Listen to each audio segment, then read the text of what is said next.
অবৈধ অভিবাসী সন্দেহে ভারতের উড়িষ্যা থেকে প্রায় 5 শতাধিক জনকে আটক করেছে দেশটির আইনশৃঙ্খলা বাহিনী। তাদের দাবি, এরা সবাই বাংলাদেশি ও রোহিঙ্গা। নথিপত্র যাচাই না হওয়া পর্যন্ত আটককৃত ব্যক্তিদের বিশেষ কারাগারে রাখা হবে। সোমবার উড়িষ্যার ঝারসুগুদা জেলায় শুরু হয় এই অবৈধ অভিবাসী আটক অভিযান। সেখানে তল্লাশি চালিয়ে 444 জনকে আটক করা হয়।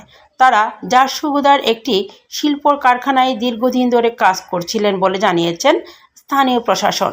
এছাড়া পৃথক আরেকটি অভিযানে জগৎসিংপুর থেকে আরও 4 জনকে আটক করা হয়।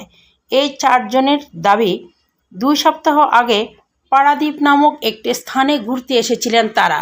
এদিকে ভারতীয় সংবাদ মাধ্যম দ্য টাইমস অফ ইন্ডিয়া জানিয়েছেন, এই আটকের ঘটনায় ভারতের রাজনৈতিক দল বিজেপি সরকারের তীব্র সমালোচনা করেছে তৃণমূল কংগ্রেস।